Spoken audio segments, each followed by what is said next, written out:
بیان کے لیے دعوت دوں گا مدرسہ حاضہ کے سرپرست اور اس مدرسے کے رئیس اور اس مدرسے کے سرپرست کہ یہ جو نظام آپ کو نظر آ رہا ہے، سامنے کوئی بات کہنے کی نہیں ہے کہ بھئی کسی کے سامنے کوئی تعریف کی جا رہی ہو، یہ جو نظام آپ کو نظر آ رہا ہے، یہ جو ترتیب آپ کو نظر آ رہی ہے، یہ جو کچھ بھی ہے اللہ رب العزت نے اس سب کا وسیلہ مفتی نجیب اللہ عمر صاحب کو بنایا۔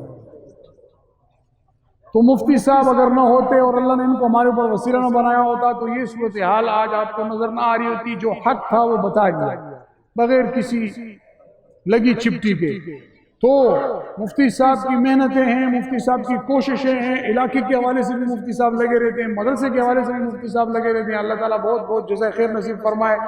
حضرت مفتی صاحب کی خدمت میں عرض کروں گا، مناظر اہل سنت، مناظر اسلام، محقق اہل سنت، قاطع شرک والبدع، حضرت مولانا مفتی نجیب اللہ عمر صاحب بیان فرمائیں گے۔ آپ حضرات جم کر بیٹھیں، اس کے بعد مولانا نذیر کاغانی صاحب کا بیان ہوگا اور پھر اس کے بعد اختتام ہوگا انشاءاللہ۔ بسم اللہ الرحمن الرحیم، نحمدہ ونصلی علی رسولہ الکریم، اما بعد۔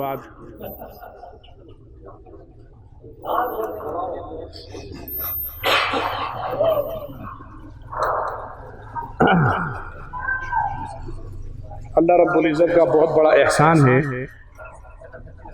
کہ ہم نے آج سے 4 سال قبل جس کام کی ابتدا کی تھی، آج اس کام کا ہمیں کچھ اثر ہوتا ہوا نظر آ رہا ہے۔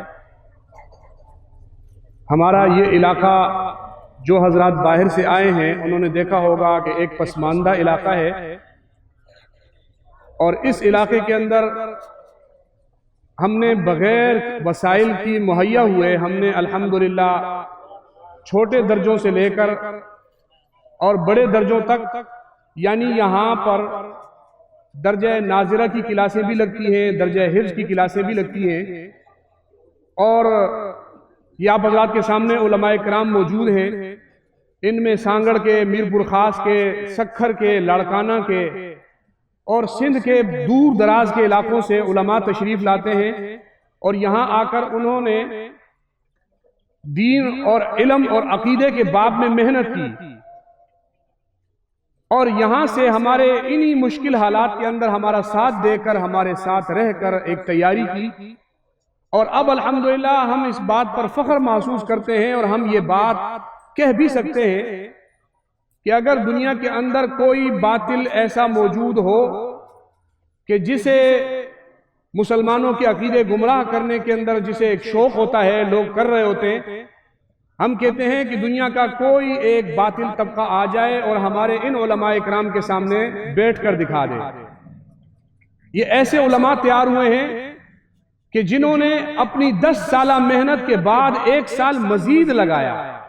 یہ بہت بڑی بات ہوتی ہے۔ ہم مدرسوں میں پڑھتے تھے تو مدرسے کے اندر، دنیا کے اندر ویسے ہر جگہ پہ یہ اصول ہوتا ہے کہ انسان جس جگہ پر اس کا وقت پورا ہو جاتا ہے وہاں سے وہ 1 منٹ بھی مزید نہیں رکتا۔ مدرسوں والے 10 سال ان پر محنت کرتے ہیں، ان کو فقہ پڑھاتے ہیں، قرآن پڑھاتے ہیں، حدیث پڑھاتے ہیں، انہیں فتاویٰ کی جو بنیادی اصولی کتابیں ہیں وہ پڑھاتے ہیں۔ وہ 10 سال پڑھنے کے بعد پھر مزید 1 سال یہ لوگ اس بات پر محنت کرنے کے لیے آتے ہیں یہاں پر کہ ہمیں اپنے 10 سالہ محنت کے اندر جو ہم نے پڑھا ہے اس کو کس انداز میں بیان کرنا ہے اور باطل طبقوں کا کیسا مقابلہ کرنا ہے۔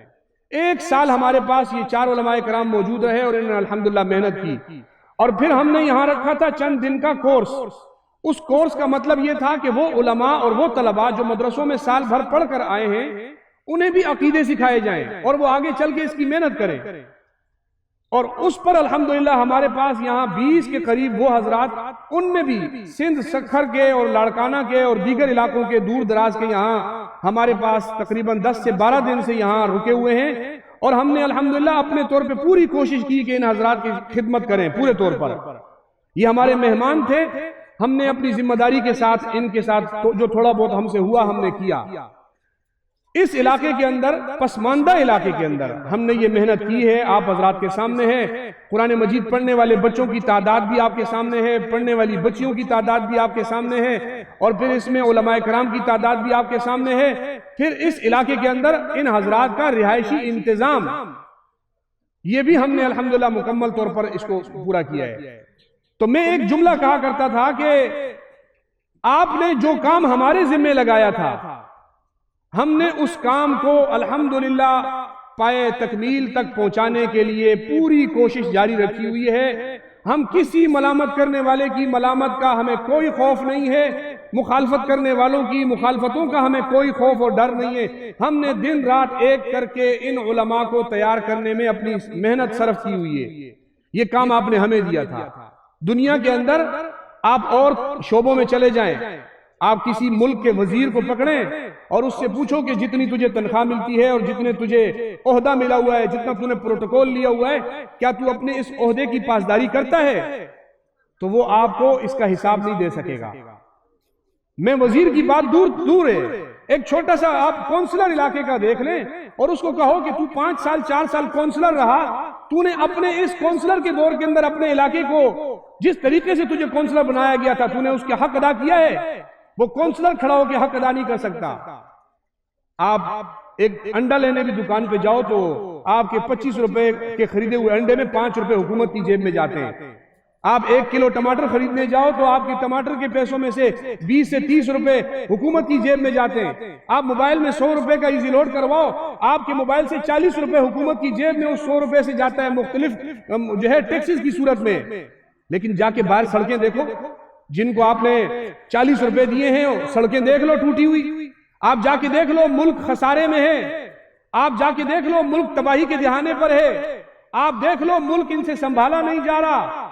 پچھلی حکومت میں آپ نے دیکھا کہ ایک باہر سے ایک ملک کے سے ایک بندے کو لے کر آ رہے ہیں کہ جی ہم باہر سے ایک بندے کو لے کر آتے ہیں، وہ ملک کی بھاگ دوڑ سنبھالے گا۔ بھائی آپ نے جو 70 سال اس ملک کی عوام سے ٹیکس وصول کیا ہے، ان پیسوں میں سے ایک آپ کو وزیر نہیں مل پایا کہ جس کو آپ اپنے ملک پر مسلط کر سکو، وہ آپ کے ملک کو سنبھال سکے، وہ ملک کا گیس پورا کرے، ملک کی سڑکیں بنائے، ملک میں پانی دے، ملک کو بجلی دے، وہ نہیں دے سکا۔ اور مولوی کو ہم نے کیا کہا تھا کہ مولوی کا کام مسجد میں بیٹھنا ہے، مسجد سے باہر ہم اس کو نہیں مانیں گے۔ ووٹ لینے بھی آئے تو ہم میں سے کوئی ووٹ بھی نہیں دیتا مولوی کو کہ یہ مولوی ہے، اس کا کام مسجد میں امامت کرنا ہے۔ ہم مولوی مسجد کے اندر 1 منٹ نماز لیٹ ہو جائے تو لوگوں کا کیا برتاؤ ہوتا ہے سب کو پتہ ہے۔ شادی حالوں میں جا کے 2-2 گھنٹے انتظار کرتے ہیں مولوی کے 1 منٹ کے بعد گھڑی کے اوپر نظر اور پیچھے مولوی پر نظر کہ ابھی آیا نہیں ابھی آیا نہیں۔ 2 سے 3 دن یہ ہو جائے تو سارا محلہ سارا علاقہ جمع ہو جاتا ہے کہ جی مولوی صاحب وقت پہ نماز نہیں پڑھاتے۔ اس سے پوچھو جو ذمہ داریاں تم نے لی تھی تم نے پوری کی؟ ہم نے ذمہ داری لی تھی۔ یہ ایک چھوٹی سی نرسری ہے، یہ مدرسہ بہت چھوٹی سی 4 سال کا بنا ہوا یہ نرسری ہے، اس میں چھوٹے چھوٹے بچوں پر محنت ہوتی ہے۔ اس ملک میں 25 لاکھ کے قریب طلباء مدرسوں میں زیر تعلیم ہے اور ہر سال 70 سے 80 ہزار طلباء صرف قرآن مجید حفظ کرتے ہیں۔ میں کہتا ہوں یہ قاری صاحبان کلاس میں بیٹھ کے پڑھا رہے ہوتے ہیں، ساتھیوں کو کہتا ہوں آپ یہ قاری صاحب کتنی محنت کرتے ہیں، اس کو دیکھنے کے لیے آپ کو کلاس میں آ کر پڑھانے کی ضرورت نہیں ہے۔ آپ صرف آدھا گھنٹہ قاری صاحب کے ساتھ آ کر بیٹھ جاؤ کندھے سے کندھا ملا کر، اور بچوں کی شرارتیں دیکھو اور قاری صاحب کا ان پر ناراض ہونا دیکھو، بچوں کو سزائیں دینا دیکھو، پھر بچے کے اوپر سختی کرنا، پھر بچے کی اخلاق سبق ساری تربیتیں کرنا۔ آپ صرف 10 منٹ اس کے ساتھ بیٹھ کر دکھا دو۔ میں ایک جگہ مسجد میں گیا تھا تو کچھ جرگہ تھا کہ جی امام صاحب سے مقتدی بڑے ناراض ہیں قاری صاحب سے، تو میں نے ان سے پوچھا کہ جی کیوں ناراض ہو؟ کہا ہم اس لیے ناراض ہیں کہ قاری صاحب بچوں کو پڑھاتے ہیں، جب چھٹی ہو جاتی ہے تو بچے باہر جاتے ہیں، گلیوں میں بھاگتے ہیں، شور کرتے ہیں، ہماری نیند خراب ہوتی ہے، کوئی کچھ کر رہا ہوتا ہے، کوئی پتھر پھینک رہا ہوتا ہے، کوئی کچھ۔ قاری صاحب کو کہو یہ بچوں کو کیوں نہیں سنبھالتے؟ میں نے قاری صاحب کو کہا قاری صاحب آپ کے پاس کتنے بچے پڑھتے ہیں؟ بولا 50۔ میں نے اس اعتراض کرنے والے کو کہا آپ کے کتنے بچے ہیں؟ اس نے کہا 2۔ میں نے کہا تو اپنے 2 بچے سنبھال لے تو قاری صاحب کو 50 بچوں کے سنبھالنے کی ضرورت نہیں ہے۔ ہر آدمی اپنا اپنا بچہ سنبھال لیتا نا تو قاری صاحب پر یہ انگلی اٹھتی نہیں کہ تو نے 50 بچوں کو نہیں سنبھالا۔ جس کے 2 سے 4 بچے ہیں جاؤ ان کے بال سفید ہو گئے، پوچھو بال کیوں سفید ہوئے؟ وہ کہتے ہیں بچے بات نہیں مانتے، سمجھتے نہیں ہیں۔ تو بھائی قاری صاحب کو آپ ہار پہناؤ، قاری صاحب کو داد دو جو آپ کے 50 بچوں کو سارا دن اپنے پاس بٹھا کے پڑھاتا ہے اور صرف ان کی تربیت نہیں کرتا، ان سے پوچھتا ہے نماز پڑھتے ہو نہیں، ماں باپ کے ساتھ اچھا برتاؤ کرتے ہو نہیں، علاقے کے اندر اچھا برتاؤ کرتے ہو نہیں۔ یعنی مدرسے سے لے کر گھر تک کی تربیت کرنے والے قاری صاحب کو آپ یہ کہتے ہو کہ بچہ باہر نکل کے بھی قاری صاحب کے جو ہے وہ ذمہ داری ہے کہ باہر والے بچے کو بھی وہ سمجھائے۔ ایسا نہیں ہوتا۔ یہاں ہم نے جب شروع میں کام شروع کیا تو ایک صاحب شکایت لے کر آ گئے، مجھے کہنے لگے بچے نے باہر گلی میں کھڑے ہو کے میرے بچے کو مارا ہے۔ تو میں نے کہا آپ کا بچہ مدرسے کے اندر میرا بچہ ہے، جب گلی میں چلا جاتا ہے یہ آپ کا بچہ بن جاتا ہے، آپ اپنے بچوں کو خود کیوں نہیں سنبھالتے؟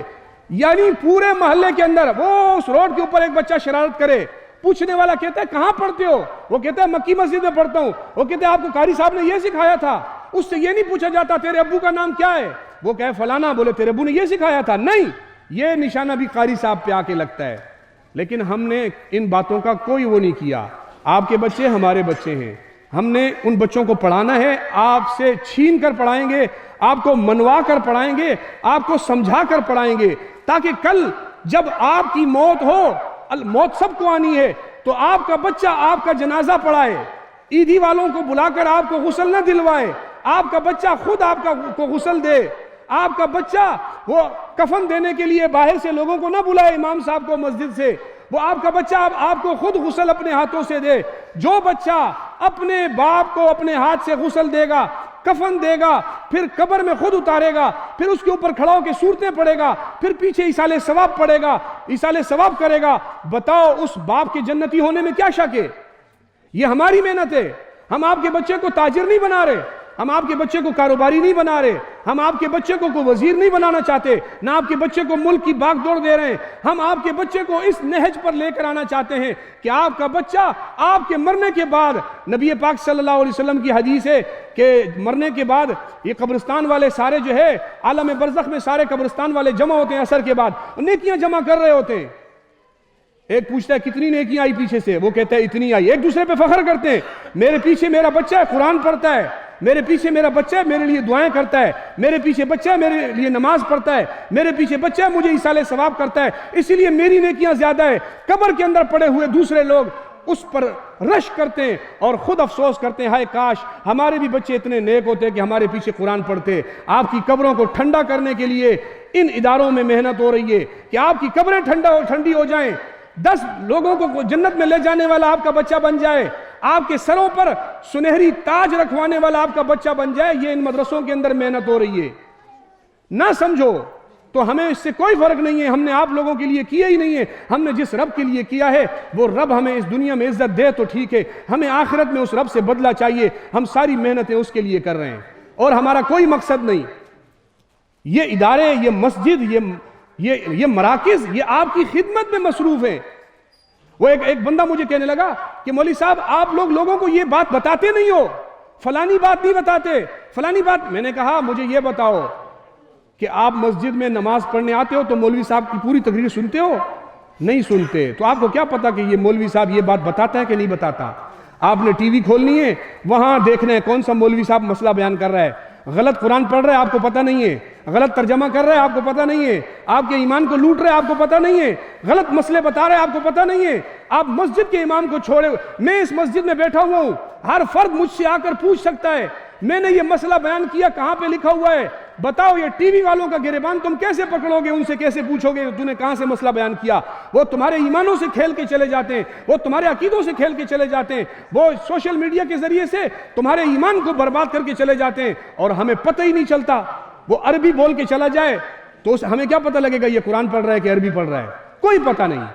الحمدللہ ہم نے اس اپنے ادارے کے اندر ان طلباء پر یہ محنت کی ہے کہ پوری دنیا کے اندر جتنے فتنے ہمارے عقیدوں سے کھیلنا چاہتے ہیں، ہمارے نظریات سے کھیلنا چاہتے ہیں، ہمارے ایمان سے کھیلنا چاہتے ہیں، یہ علماء اس میدان میں جا کر ان کو جواب دیں گے، اس میدان میں جا کر۔ اور اس کے لیے ہم نے مختلف طریقے استعمال کیے ہوئے ہیں۔ میں یہ بات کہتے ہوئے محسوس نہیں کرتا ہوں، مجھے اچھا نہیں لگتا کہ میں بار بار یہ جملہ بولوں کہ ہم نے یہ سب کچھ اپنے بل بوتے پہ کیا، اپنی محنت اور کوشش سے کیا۔ کسی سے ہم فیس تک نہیں لیتے، اس مدرسے کے اندر 1 روپے کی فیس ہم نہیں لیتے۔ کیوں؟ ہمیں پیسے اچھے نہیں لگتے، پیسے ہمارے جیب میں آئیں گے ہم اچھی چیز کھائیں گے ہمیں اچھا نہیں لگتا، ہمارے بچے خوش ہو جائیں گے ہمیں اچھا نہیں لگتا۔ سب کچھ ہے۔ آپ چلے جائیں یہاں سے کسی ادارے میں، وہ نادرا کے آفس میں آپ چلے جائیں، پاسپورٹ بنانے چلے جائیں، یا آپ اپنا کوئی بھی ڈومیسائل بنانے کے لیے آپ چلے جائیں، تو باہر بیٹھا ہوا ایک شخص آپ کو پرچی کے اوپر لکھ کر دینے کے بھی 100 روپے لے گا۔ 5 منٹ میں آپ کو پرچہ پر کر کے دے گا، 100 روپے لے گا، 200 روپے لے گا، 500 لے گا۔ وہاں یہ لوگ بھاگ کے جاتے ہیں دیتے ہیں۔ تو کیا مولوی کی کوئی خواہش نہیں ہے، وہ بھی کہتا ہے مجھے دو، لیکن ہم نے کہا ہم نے پیسوں کو بیچ میں نہیں لانا، ہم نے اپنی محنت کرنی ہے، اس محنت کے ذریعے سے علماء تیار کرنے، حافظ تیار کرنے ہیں، ہم نے دیندار تیار کرنے۔ بے حیائی کا سیلاب ہے، پورا امریکہ، پورا یورپ، پورے عالم کفر آپ کے ایمان سے کھیلنا چاہتا ہے، ڈالر لگا کر، وہ پاؤنڈ لگا کر، دنیا کا پیسہ لگا کر آپ کے ایمان سے کھیلنا چاہتا ہے، مختلف طریقوں سے آپ میں گھس کر آپ کے ایمان کو لوٹنا چاہتا ہے۔ یہ مولوی چٹائی پر بیٹھ کے کہتا ہے میں ڈالر والے کا بھی مقابلہ کروں گا، میں پاؤنڈ والے کا بھی مقابلہ کروں گا، میں اس دنیا کی عالمی طاقت کا مقابلہ کروں گا۔ اسرائیل، پاکستان، دنیا کے اندر اسرائیل کی کتنی بڑی زمین ہے، کراچی سے بھی چھوٹا ملک ہے، اس کے ملک پر آپ بم پھینکو، وہ فوراً رستے میں اس کے پاس ایسے جو ہے وہ چیزیں لگی ہوئی ہیں، رستے میں بم کو فیل کر دیتے ہیں، راکٹوں کو فیل کر دیتے ہیں۔ اتنی بڑی طاقتوں کا مقابلہ یہ چٹائی پر بیٹھے ہوئے لوگ کر رہے ہیں۔ تو اس میں کیا ہے؟ یہ سب اللہ کی رحمت ہے، اس میں کوئی پیسے کا عمل دخل کل بھی نہیں تھا، آج بھی نہیں، کل بھی نہیں ہوگا۔ میں آپ کو یہ نہیں بتاتا کہ ہم پر کیسا وقت گزر رہا ہوتا ہے اس دوران، لیکن ہم کسی سے کچھ بھی نہیں مانگتے، صرف محنت کرتے ہیں۔ آپ کا بچہ قرآن پڑھ جائے گا، آپ جنت میں چلے جاؤ گے، آپ کی ماں، آپ کے باپ، آپ کے والدین، آپ کے رشتہ دار، وہ اس بچے کی وجہ سے جنت میں چلے جائیں گے۔ بس ہماری یہی کامیابی کافی ہے، کیونکہ اگر آپ میں سے ایک بھی جنت میں چلا گیا میری محنت سے، تو مجھے اللہ سے امید ہے کہ وہ انشاءاللہ میری شفاعت اللہ کے سامنے کرے گا، اور کوئی ایک بھی چلا گیا میرے لیے وہ کافی ہے۔ میں اس محنت کے ساتھ کر رہا ہوں، تو اس میں آپ ہمارا ساتھ دیں۔ ساتھ کس چیز میں؟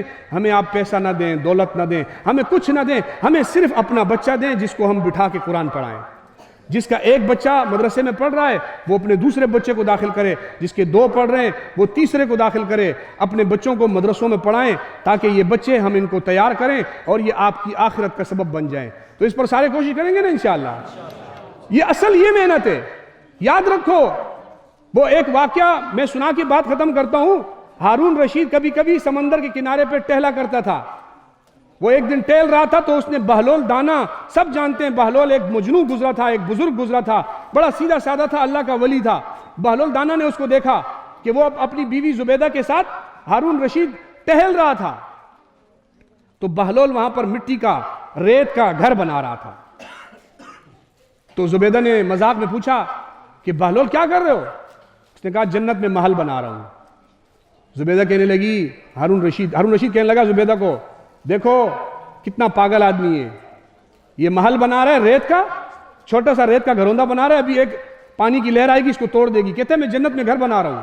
یہ سمجھنے کے لیے، یہ میں کوئی دلیل نہیں پیش کر رہا ہوں، سمجھنے کے لیے ایک مثال ہے۔ پوری دنیا کے اندر ہزاروں مثالیں ہوتی ہیں۔ اللہ کو پہچاننے کے لیے بھی اللہ نے فرمایا، علماء کرام کہتے ہیں وَفِي كُلِّ شَيْءٍ لَهُ آیَةٌ تَدُلُّ عَلَىٰ أَنَّهُ وَاحِدٌ۔ آپ درخت دیکھو آپ کو اللہ یاد آئے گا، آپ پہاڑ دیکھو آپ کو اللہ یاد آئے گا۔ یہ عبرت کی مثال ہے، اس لیے سمجھا رہا ہوں۔ وہ کہنے لگا، ہارون رشید کہنے لگا اس پاگل کو دیکھو مٹی کا گھروندہ بنا رہا ہے، کہتے ہیں جنت میں گھر بنا رہا ہوں۔ زبیدہ بڑی سمجھدار اللہ کی ولیہ تھی، اس نے کہا بہلول کتنے کا بیچو گے؟ اس نے کہا 10 درہم کا۔ زبیدہ نے ہارون رشید کو کہا میرے پیسوں میں سے 10 درہم اس کو دے دو۔ ہارون رشید نے کہا تو پاگل ہے، 10 درہم دے رہی ہے، مٹی کا گھر بنا رہا ہے، تجھے اٹھا کے دے بھی نہیں سکتا، تو گھر لے کے جا بھی نہیں سکتی۔ اس نے کہا چھوڑو اس کو، دو اس کو 10 درہم۔ اس نے 10 درہم دیے۔ بہلول نے جا کے وہ 10 درہم کسی فقیر کے ہاتھ پہ رکھ دیے۔ رات کو ہارون رشید نے خواب دیکھا کہ لوگ جنت میں جا رہے ہیں، دھڑا دھڑ تیزی سے فیصلہ ہو گیا یہ جنت میں جاؤ۔ ہارون رشید کہتا ہے میں نے خواب دیکھا لوگ جنت میں جا رہے تھے، میں اور زبیدہ نے ہاتھ پکڑا ہوا ہے، ہم بھی جنت کی طرف جانے لگے۔ جیسے دروازے پہ پہنچے تو زبیدہ جیسے اندر گئی اور میں آگے ہونے لگا، فرشتے نے کہا یہ آپ کی نہیں ہے، یہ زبیدہ کی ہے۔ کہتا ہے میں بڑا حیران ہوا کہ میری جنت نہیں ہے، میری بیوی کی جنت ہے، یہ کیسے ہوگا؟ کہتا ہے ہارون رشید کہتا ہے مجھے انہوں نے پیچھے کر دیا۔ ہارون رشید کی جب آنکھ کھلی اسے یاد آیا، او ہو میں نے ایک غلطی کی تھی، بہلول دانا نے ایک جملہ مجھے کہا تھا، میں نے اس کو نہیں مانا۔ صبح ہوتے ہی بھاگا دوبارہ اسی جگہ بہلول بیٹھا ہوا تھا، بہلول کے پاس آ کے کہنے لگا بہلول مجھے بھی ایک محل خریدنا ہے۔ بہلول نے کہا یہ سودے دیکھ کر نہیں ہوتے، یہ سودے اندیکھے ہوتے ہیں، دیکھنے کے بعد سودا نہیں، تجھے جنت نظر آ جائے پھر تو آ جا کہ مجھے جنت چاہیے، یوں جنت نہیں ملتی۔ جنت اندیکھا سودا ہے، نہیں نظر آئے گا۔